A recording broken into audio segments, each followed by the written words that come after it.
Just what life without him.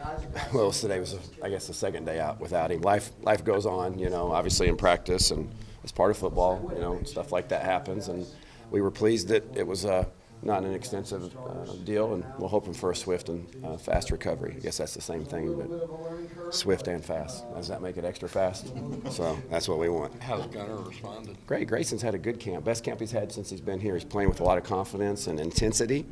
And really very pleased with where he's at right now. How about the Kern kid? Talk about him. I mean, he's blocked. Yeah, Blake Kern is who you're talking about. And he's, Blake's been here, a redshirt junior, been here 4 years now, has steadily earned his stripes over the course of time, was a high school quarterback. It's taken him a while to learn the position and play the position. But he has slowly and surely earned the trust of not only his coaching staff but his peers. And Blake has a role on this team, and he's going to help us. He's going to help us in special teams, and he's going to help us as in some goal line, short yardage stuff. He's probably our most polished and physical blocker at the point of attack. You guys, we've talked about that at length, and he continues to show that. But we're going to keep pressing him. We need more out of him, but we're real pleased with where Blake is. I know you like Chase Harrow and his improvement, but you wanted to talk about his pass protection. How is he coming along in that area? Yeah, anybody could probably draw the natural conclusion that the passing game comes a lot more natural to him than the run game or pass protection. We don't ask our guys to pass protect a lot, but when we do, it's going to be important that really when it comes down to him is the familiarity of the schemes. It's just a little different world. The run game schemes, the protection game schemes, a little bit of a foreign land to him. You can imagine it's kind of like a foreign language. He's been talking a certain language his whole career, and then we have a little bit of a different vernacular, and it's taken him a while to catch on to that. But really, at the end of the day, blocking. You've all heard me say this at some point in time, and I didn't come up with this, but blocking really comes down to two things: ability and want to.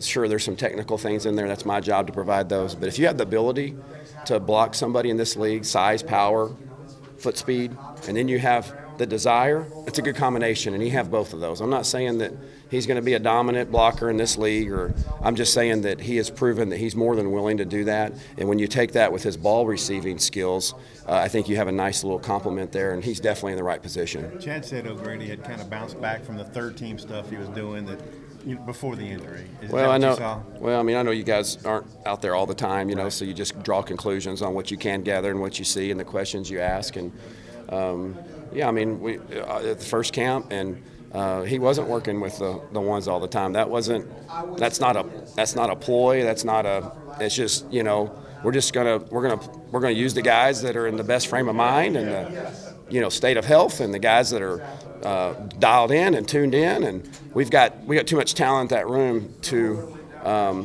whoever's out there not be that guy.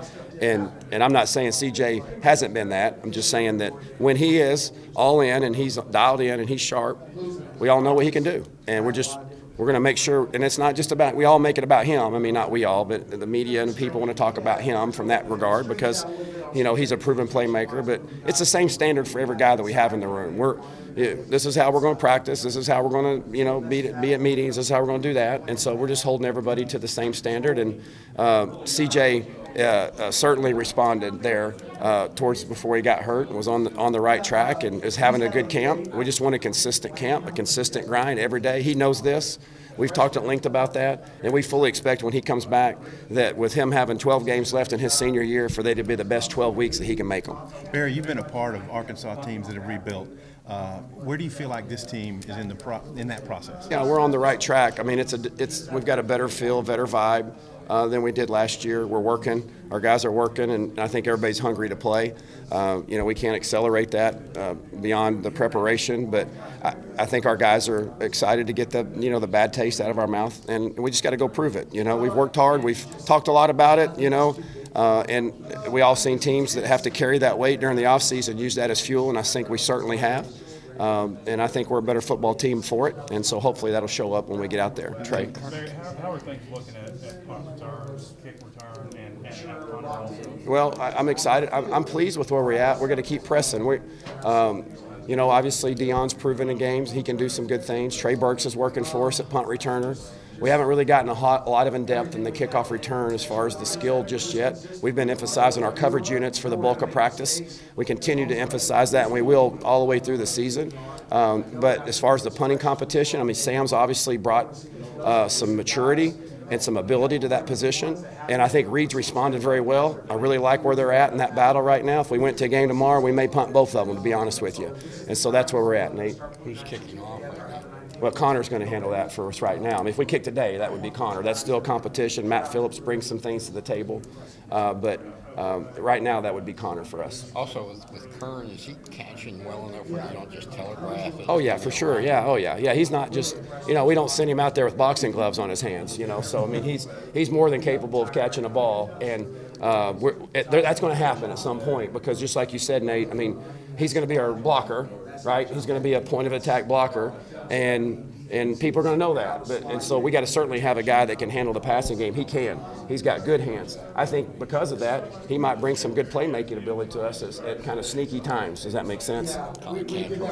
Yeah, kind of like Austin, you know. But he's certainly capable, and he knows our passing game system. He's made some plays in camp already. And so, you know, I don't want to paint the picture that that's the only thing he would do or capable of doing. We want him to be, we want all of our guys to be efficient at all phases, run game, pass game, protection game. And the more guys that we have efficient at all three, the more we can play football without tipping off our hat, tipping off our hand, not our hat.